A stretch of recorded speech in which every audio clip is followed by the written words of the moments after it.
I'd like to thank Mr. Sanjeev Subba for his gracious introduction, and we'd like to begin discussing the topic for today, which is how to build true cyber resilience. Before we start the discussion for today, I would like to start with a brief story referring to the image that you can see over here of the impala or a gazelle and a lion, the predator and the prey. Every day, the lion tries to figure out and outsmart the gazelle so that he could earn his meal for the day.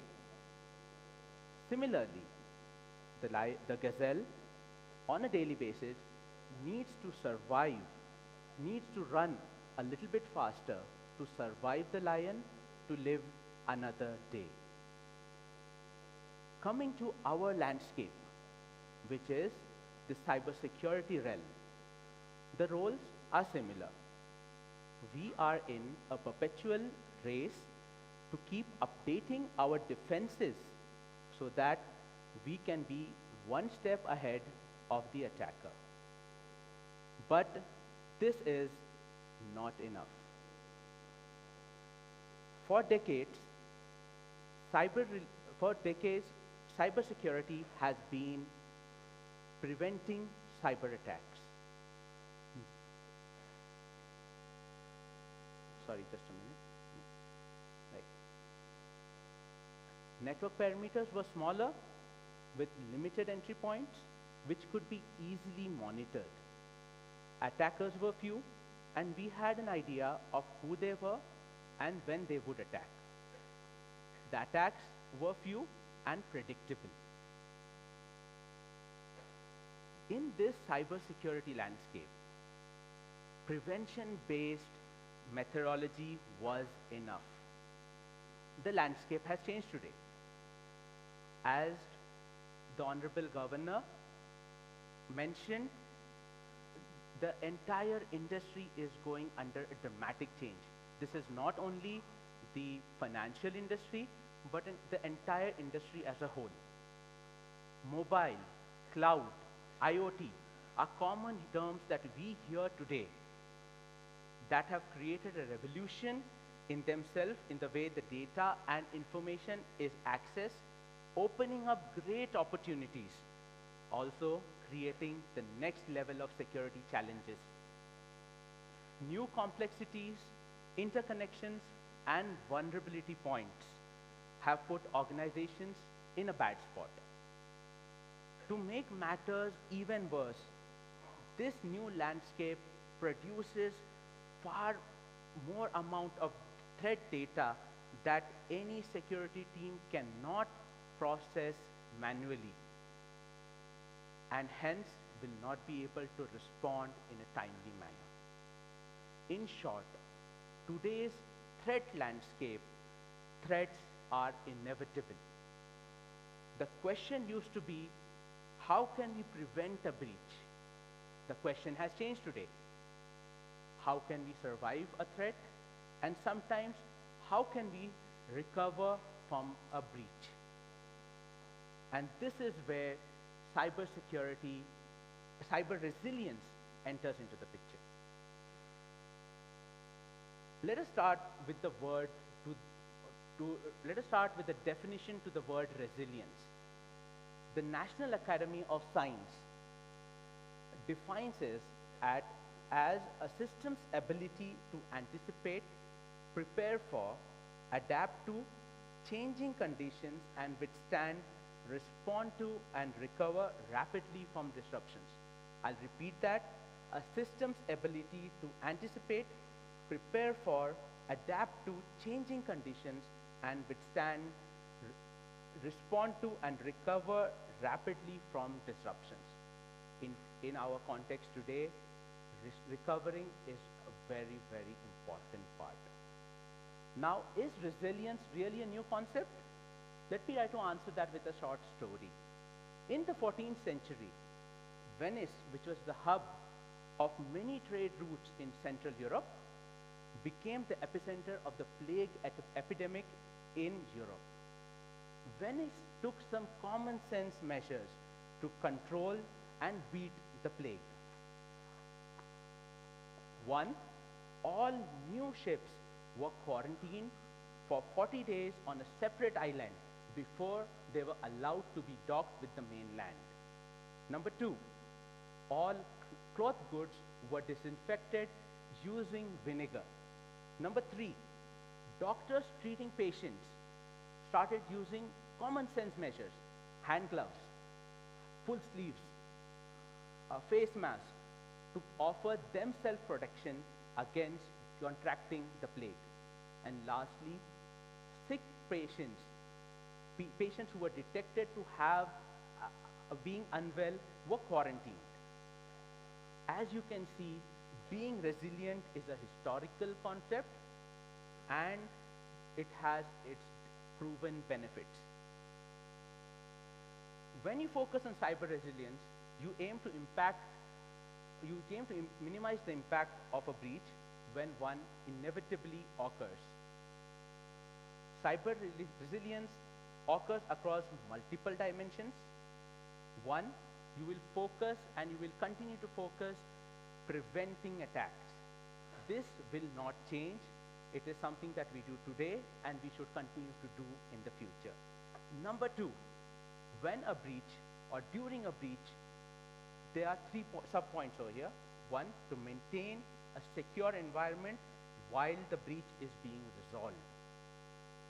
Number two, maintain business operations during the breach.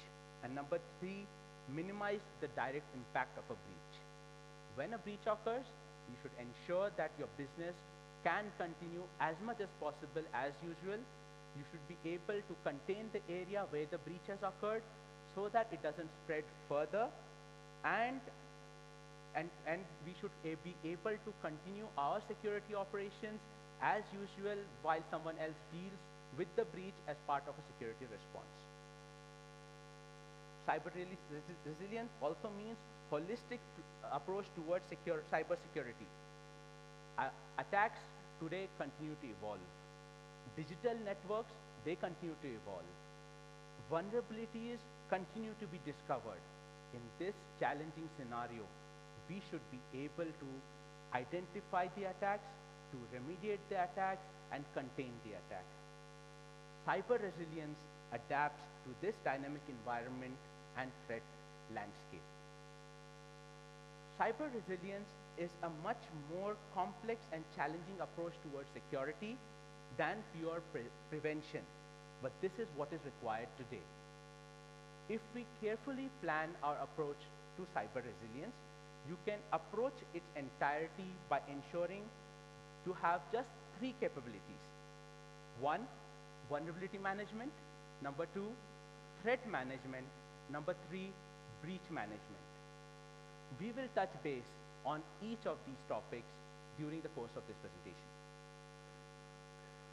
Vulnerability management is a proactive approach to managing security through actively identifying and closing your security flaws. I repeat, prevention still matters. The smallest breach is a breach that isn't realized. And so what does vulnerability management have to do with cyber resilience? It provides an updated approach to prevent breaches from occurring. It reduces the number of breaches that occur in parallel. In today's environment, an attacker is continuously attacking your systems over the multiple vulnerabilities that are present on it. At any given time, multiple vulnerabilities continue to be exploited. And that is where we should be able to reduce the number of breaches that are occurring in parallel. Number three, minimize the chances for a breach to spread.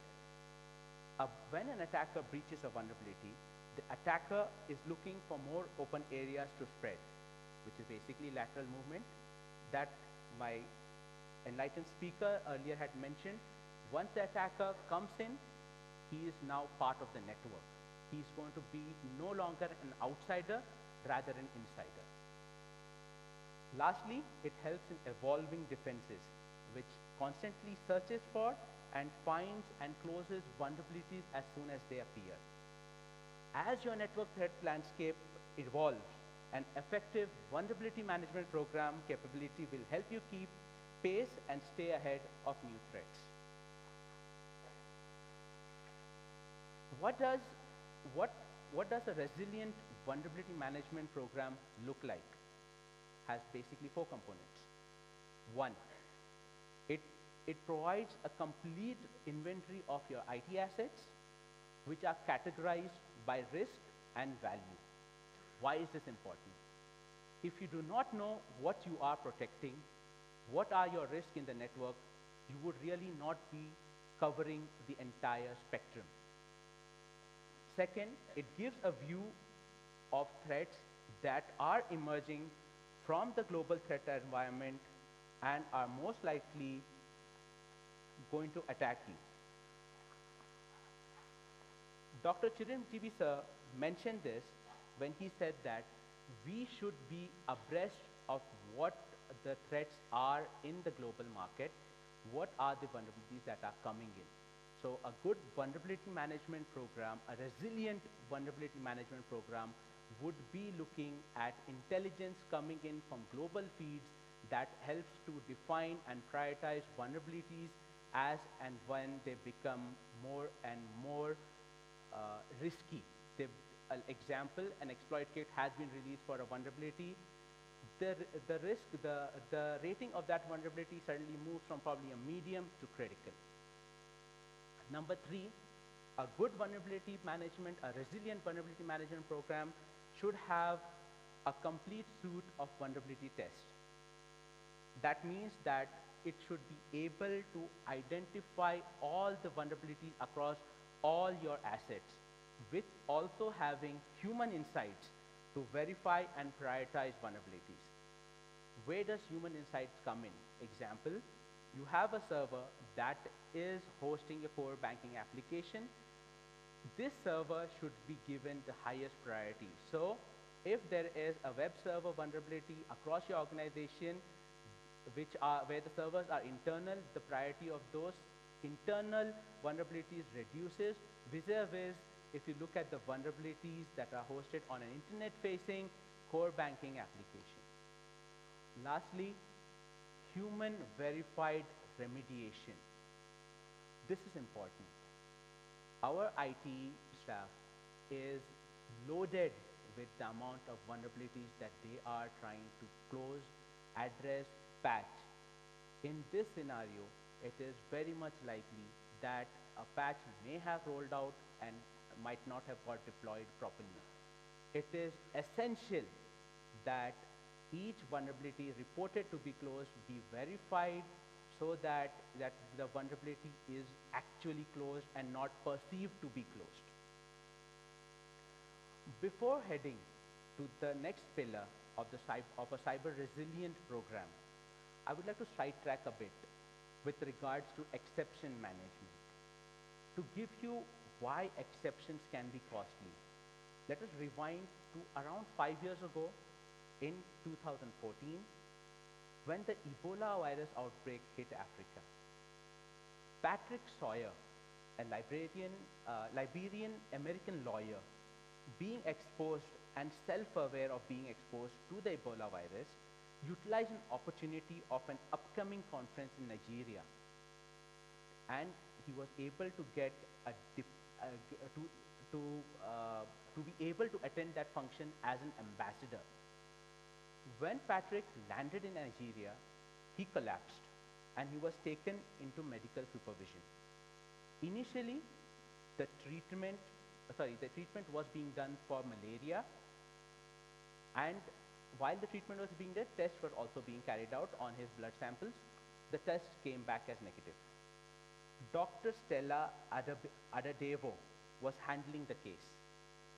She suspected that the case was of Ebola, and due to this was not allowing Patrick to move out of the hospital despite pressures from multiple government officials.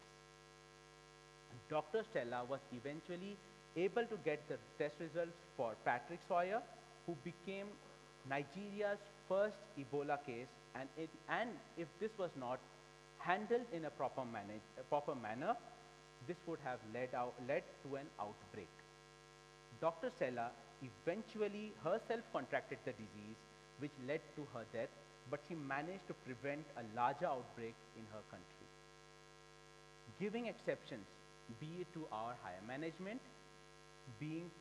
or not patching vulnerabilities, provides loopholes that can be exploited in case your vulnerability surfaces or gets exploited. Coming to the second pillar of cyber resiliency, which is threat management. True resiliency can only be achieved with a threat management system that seamlessly integrates detection and response capabilities. This can only be achieved with a platform that combines the power of AI with security operations. Today, that means using a managed detection and response vendor. When combined with artificial intelligence, an AI-enabled MDR program can detect and respond and remediate the most complex attacks in near real time. This is the model of the next generation cyber resilient security program. How does it help? One, it responds to threats in your entire IT stack in near real time. How does it do that? It takes your entire IT stack. It considers it at all times as an area of potential compromise, and this helps in building overall resilience. It provides a truly holistic approach towards cybersecurity. It covers you at every stage of the attack, before the attack has occurred, during a successful breach, and after the threat has been remediated. Lastly, it continues to evolve from multiple sources, which means it gathers information from multiple threat landscapes to find emerging threat sources. It proactively verifies the entire IT stack for threats that have already been breached. So how does threat management work? Before that, let's try to understand the term Managed Detection and Response, MDR. The term has been thrown around a lot in recent years. MDR is a complex service which combines people's and next generation technology with processes to increase the speed and intelligence and coverage of security services. This can be achieved by either augmenting the internal security team or taking over a company's entire security posture. In fact, Gartner believes that MDR is so important to cybersecurity that it will drive the majority of security spending over the next few years. A full MDR service will provide the following. Number one, managed detection. Number two, managed response. Number three, artificial intelligence.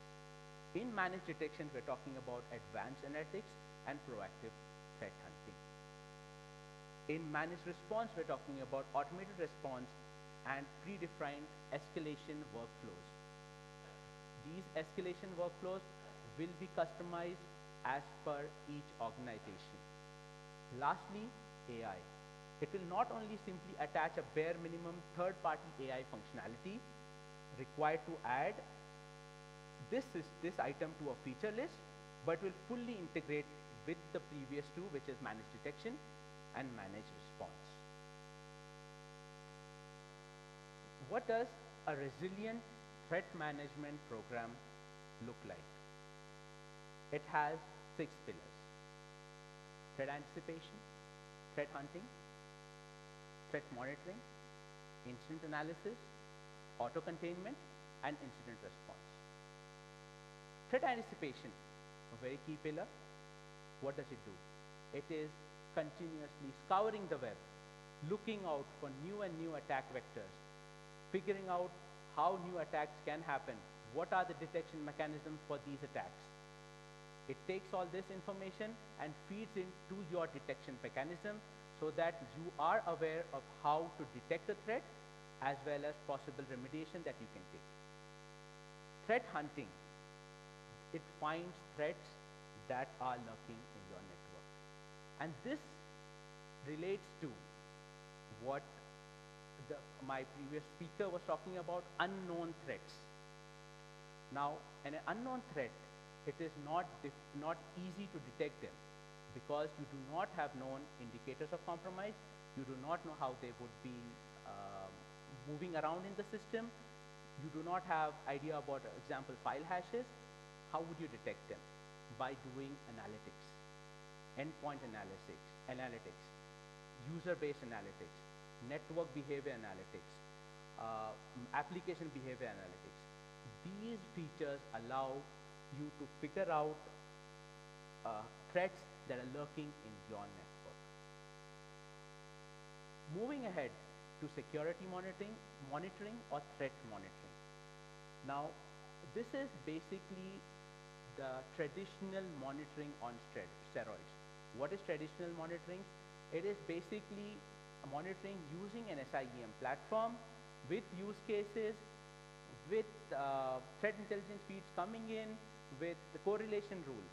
Now, how does this become traditional monitoring with steroids? It basically looks at contextual data, business-related data.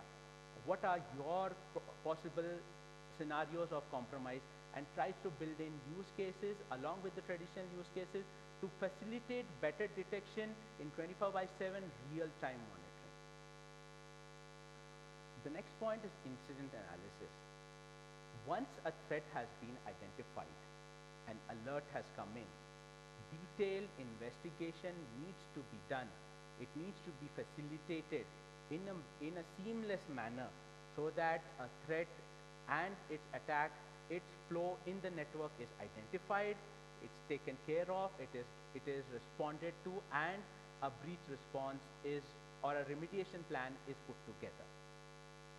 Auto-containment. Auto-containment means it's basically a capability to respond to threat immediately, rapidly. Example, you get to know that there is a possible breach in your network wherein some particular malicious IP is being accessed. You have a capability of blocking that access immediately using an auto-containment feature. Lastly is incident response or response orchestration. Orchestration of rapid response between all concerned stakeholders to ensure a quick and effective solution.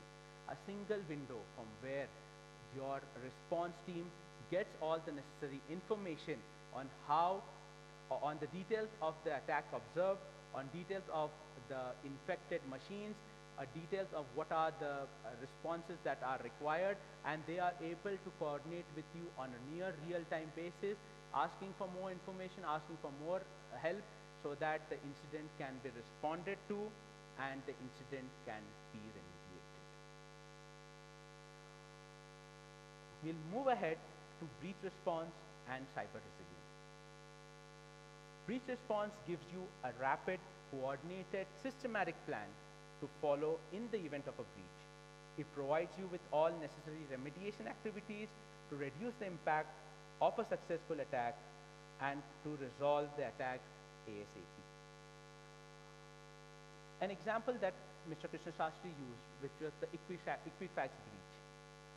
In the Equifax breach, very rightly said that the stock price was $52 in July, and when they announced it, the stock price raised to almost 0.32 cents.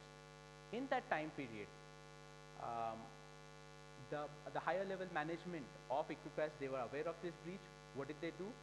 They started getting rid of their ownership of stocks in that company, right? So this was not definitely, I would not call it an ethical way of dealing with things. Coming back to breach management, in this case, once the statement was made public by Equifax, what did they say? They said, hey, if you have been compromised, You come to XYZ website and you can enter your details and check if you have been compromised. What happened after that? Attackers used this opportunity to send a huge amount of emails to multiple customers or multiple card holders saying, hey, please come and put your details over here and we'll tell you if you have been hacked. What happened? Phishing mails went out, lot more card numbers got compromised. This does not show a good breach management plan. Breaches are inevitable. I repeat, they are inevitable. Having a good breach response plan will allow you to recover from the breach in a very good amount of time, and I will try to demonstrate that in my forthcoming slides. Our effective breach response capability creates cyber resilience across a range of outcomes. One, it helps in minimizing the spread and impact of the breach. Number two, it will remove the attack and attacker as quickly as possible. And number three, it reduces the chance the same attack will be successful again. And let's take an example of the Cosmos Bank breach. One of the first mistakes that was done is the switch was rebooted. Volatile memory, data in the volatile memory was lost. If a breach management plan was in place, this would not have happened, right? Number two, the amount of time it took to get the approval to who will disconnect from Visa. Is it going to be Cosmos or is it going to be Visa? Basically it shows it was not a very well coordinated breach management plan. And number three, how do you ensure that this attack doesn't happen again? A thorough investigation needs to be carried out to identify from where the malware came in, from where the breach occurred, and try to keep on try to plug those gaps to ensure that this breach in the same fashion does not occur again. Now, how does breach response work? The key is to have a plan. Without a plan, it is not possible to handle breaches in a calm and collected and systematic manner. You will be left scrambling and reacting rather than responding and remediating.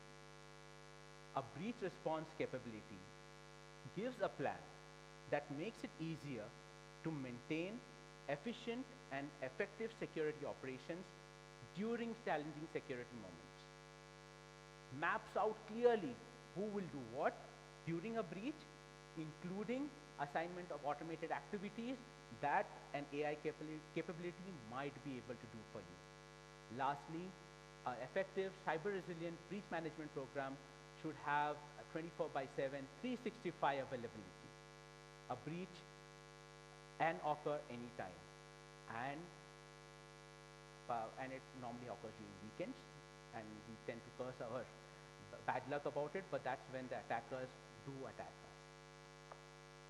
Now, what does a resilient breach response look like? Number one, scenarios are identified. You should be able to identify what scenarios are you susceptible to. What are the risks that you are susceptible to? Example, if you take the example of our current breach in NEPA, where the switch was compromised,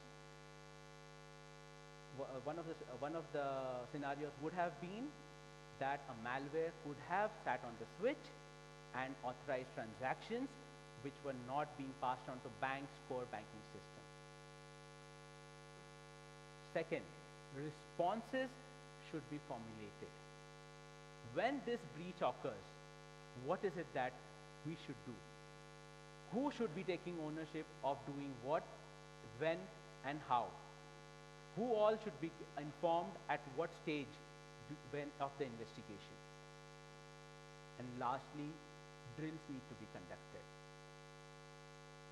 In the army, in the police, in multiple security services, drills are routinely conducted.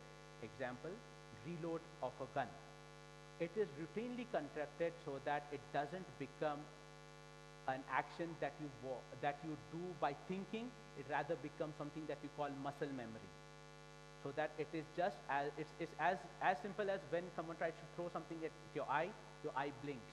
It is not you who's doing it, it's your muscle memory that is doing it. It's a reaction. Let's take an example of a ransomware attack, right? A network is breached, attack starts to spread. Systems are getting compromised, one or two systems get infected, the files are getting encrypted, ransom notes are coming up. The security team discovers the attack, probably from a user saying, hey, I can't access my files, or they observe some malicious behavior in the network. Breach response is invoked.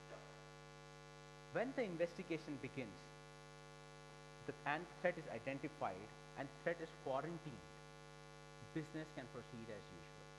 What does that mean? We want to limit the spread of that particular ransomware.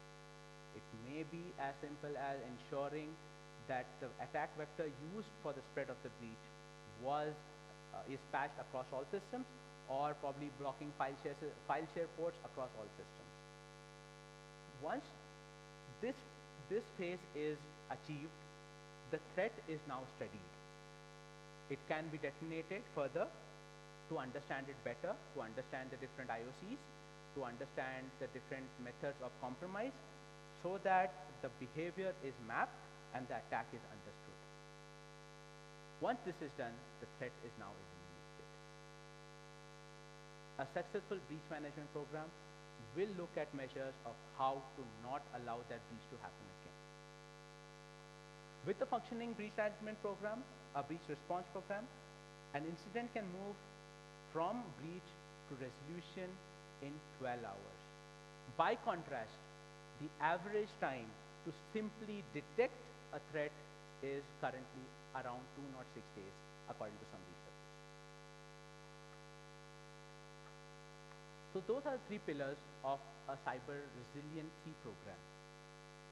We need to bring them together, right? So why is it that many companies are still not very cyber resilient? There are multiple reasons for this. No matter how much we talk about cyber resilience, most of security culture is still stuck on prevention.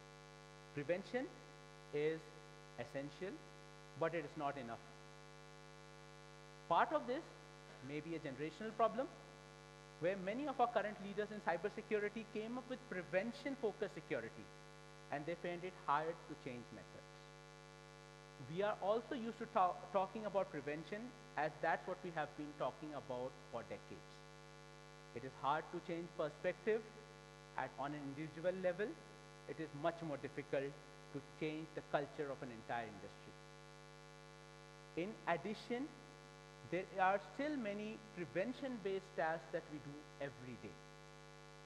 As we mentioned, prevention is still necessary. It is no longer sufficient.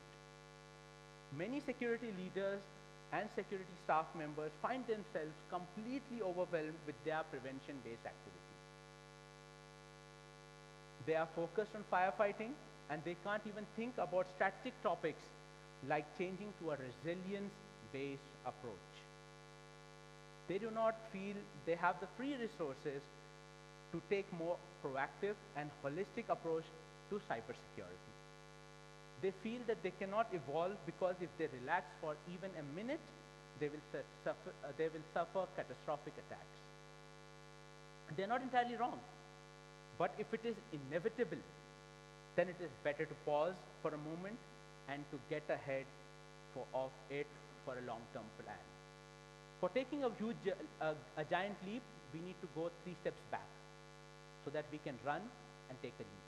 In the same way, we should be able to pause for a moment, look at what we are doing in security today, and where we want to be in the future. However, if a security team decides to upgrade their resilience, there are challenges in doing so. It is hard to adopt the 3 capabilities that we discussed: vulnerability management, threat management, and breach management, and in that order. One, there are not enough skilled people in the market who can help in taking you to true cyber resiliency. Skilled cybersecurity staff are rare and very expensive to hire. An AI-based technology required to run these capabilities is even more expensive to develop. Most organizations do not have adequate cybersecurity budgets. They just can't see a way to develop resiliency internally. Finally, there are organizations who want to become more resilient, but who feel it would just take too long, and obviously the budget constraints. Cybersecurity is a board-level concern. Every dollar spent is under scrutiny. They need to show results, and they need to show it fast. They worry that they don't have the time to completely overhaul their approach to cybersecurity, even if not doing so will lead to ruin. Let us examine if this is true. By now, it should be obvious that a new approach to cybersecurity is needed. It should also be clear that the new approach is well-defined and proven in the real world. And why are most companies not very cyber resilient? There are multiple reasons for this. No matter how much we talk about cyber resilience, most cyber security culture is still stuck on talking about prevention.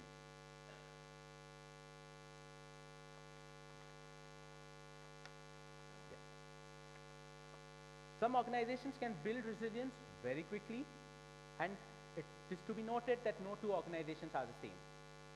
And the timelines can vary widely depending on a number of critical factors. The larger the organization, the longer it will take to develop resilience.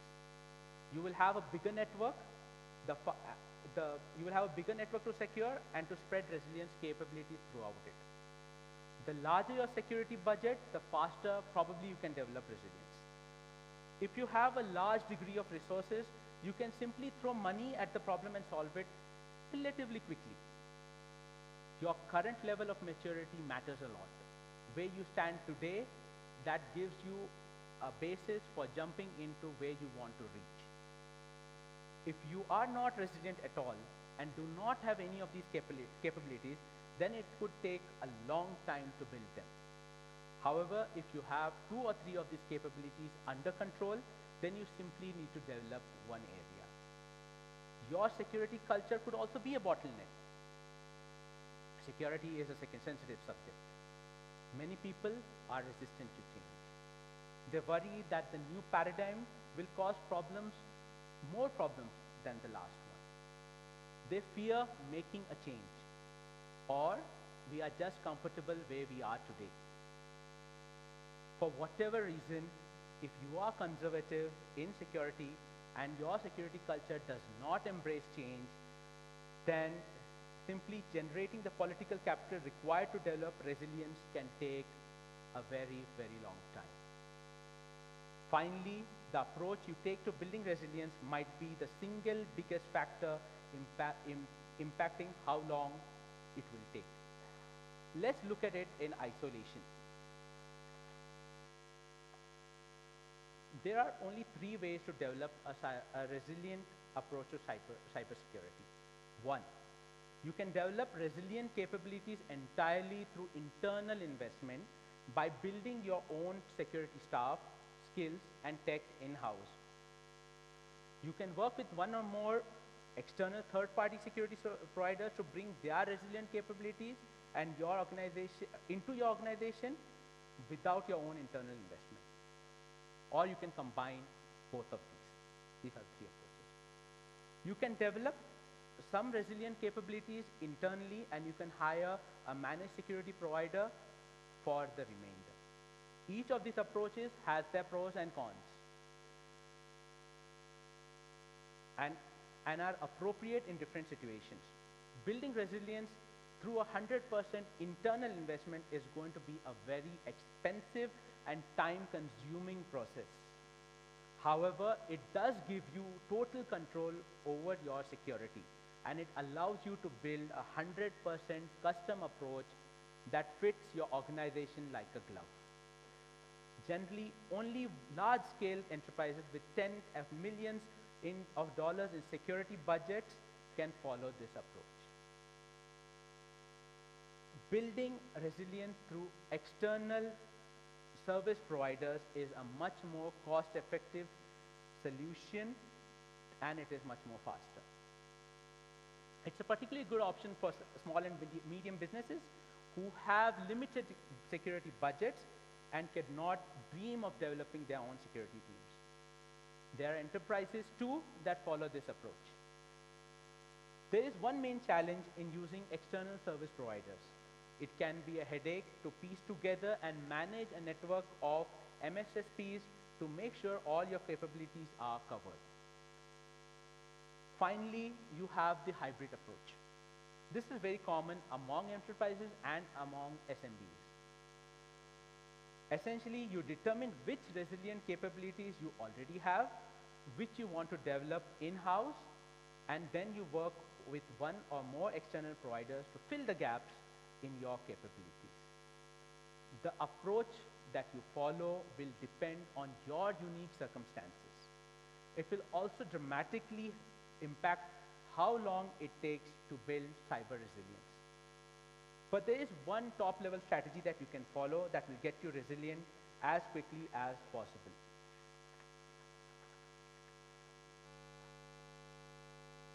It is not common for any organization to adopt a perfect suite of cyber resilient capabilities quickly. Cyber resilience is a complex suite of capabilities, and nearly every organization is restrained in what they can accomplish quickly. For that reason, no matter what approach you follow, we suggest most organizations would do well in building their resilient capabilities in stages. By doing so, you can adopt change in your security strategy, culture, and expenses at rate your organization can comfortably absorb. But you will be increasing your capabilities and security by becoming more resilient along the way. Overall, we recommend adopting cyber resilient capabilities in the order we presented them here, which is vulnerability management, which is the low-hanging fruit. Number 2, threat management, and number 3, breach management. In vulnerability management, all you are doing is identifying the problems you already have and are fixing them. In threat management, you are continuously monitoring your network, ensuring that the threats that are in your network or trying to attack your network are identified as quickly as possible, and ensuring that the remediations get put into place quickly. And lastly, the breach management capability. It does not require a wholesale change in your structure, but overall, this will help you in becoming resilient in a very short amount of time.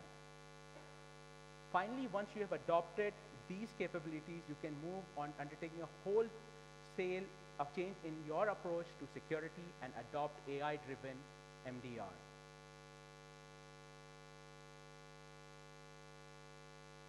While this is the fastest way to develop pure cyber resilience, it is not realistic for every organization. In a more staged approach, you need to decide for yourself where you want to go and how you want to reach there. Thank you very much.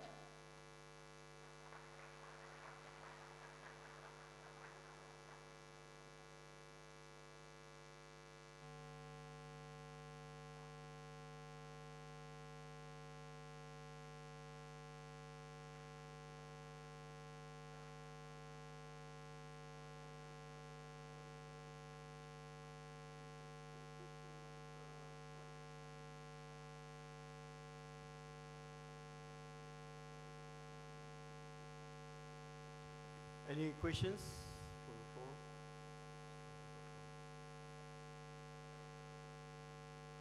To उसको PS question को PS.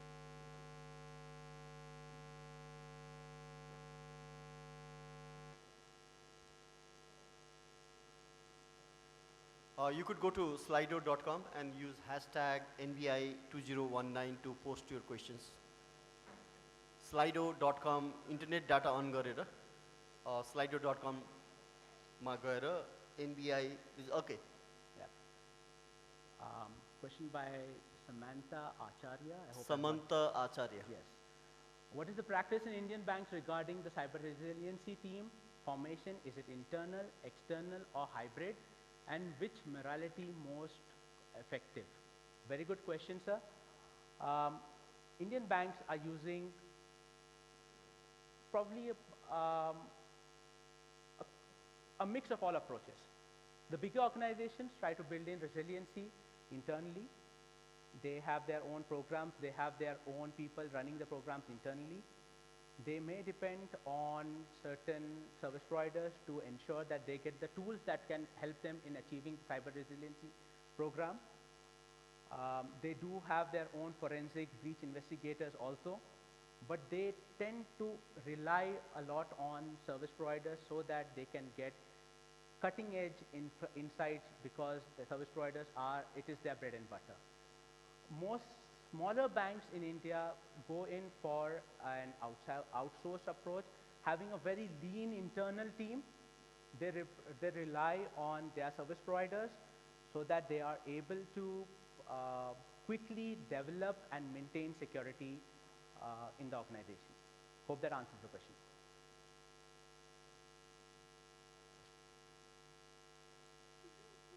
Done some work in Nepali, like banking industry, I believe, brief work. So what's... I believe that, sir, it was quite some time ago. Right. We did, for one of the organizations over here, one of the banks over here, we were involved in ISO policy formation and ISO audits. Right. Okay, let's take another question. Is Apache Metron a viable solution to go which You has... could read from the screen out. Oh, yes, thank you. Is Apache Metron a viable solution to go for which has same deep packet, inspect, and incident response for free and dumb proprietary tools? Honestly, sir, I do not know about Apache Metron. Let me be very honest about that. But so the question is,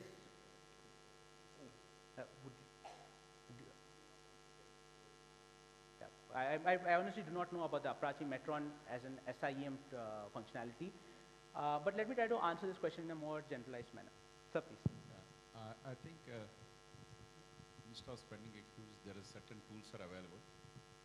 The best one I can see is something called Google Rapid Responder. I don't know how many of you aware. The Google Rapid Responder, if you install on one machine, it can support up to 85,000 systems. In a real time, you can monitor it. It's a free of cost. Similar to Google Rapid Responder, you also got something called Mozilla Inspector. It also going to help you not only to instant response to what vulnerability has been exploited by the attacker, also you can get the vulnerability analysis. So both breach management and vulnerability management, both you can do it with a single tools. And the greatest advantage, you can write your own scripts into that, and so that it will suit your organization's requirement. You can use some of the front-end tools to couple with this. You can get a dashboard exactly what is happening on each and every system. So who is trying to make the connection from which machine to which machine? At night, 11 o'clock, which machine is trying to communicate to the which machine? All that information you'll get it. So you have a number of tools, but if you feel, remember, I have not worked on the Apache Metron, but I heard, but if I started looking at the comparison of the different books, I found it, remember, a lot of people are going for the Google Rapid Responder because it is having a more support. So there are so many tools, it's not one. I think you can go for that type. If you are having a capability, you can build it in our own organization instead of depending on some commercial tools. Yeah, I'd like to add on to that. And what sir rightly mentioned, it is if you have the capability to deploy, to manage, to integrate your system, to ensure that your cyber resiliency program can function with the tool, then probably it is a good fit for you. Developing more and more scripts to integrate with the platform requires a lot of expertise, it requires a lot of hours, and if it is something that can be achieved via this tool, then yes, it could be a viable option. It could be.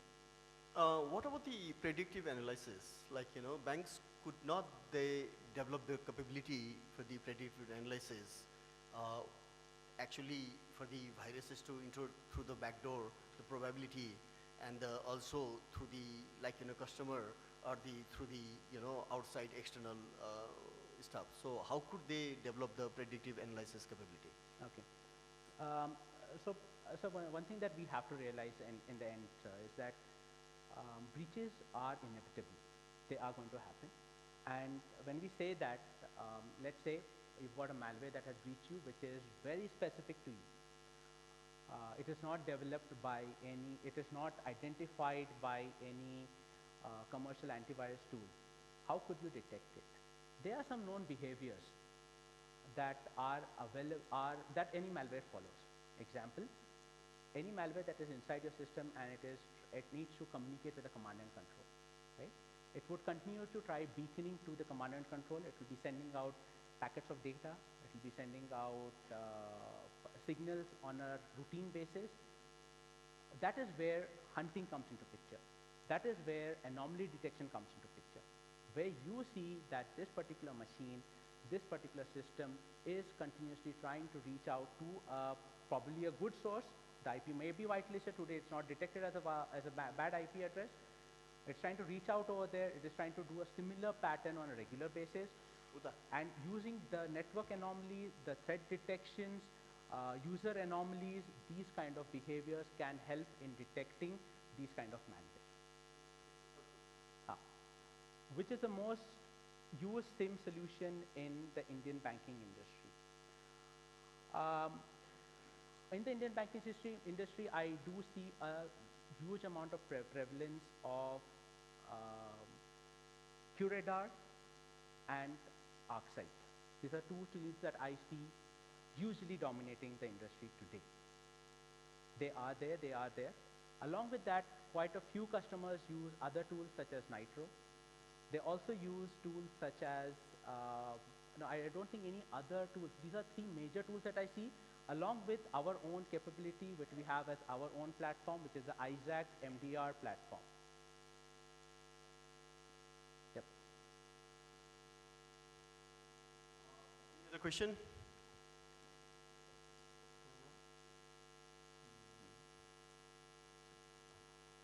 All right, with that note, let's give him a big round of applause.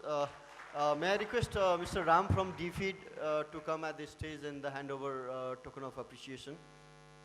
You could still engage with Dawood during the lunch break.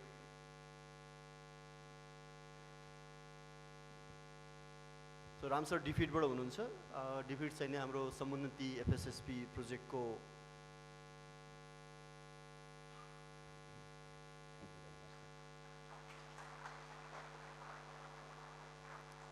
So thank you so much, Mr. Dawood and team from Paladion, and also Amit is here.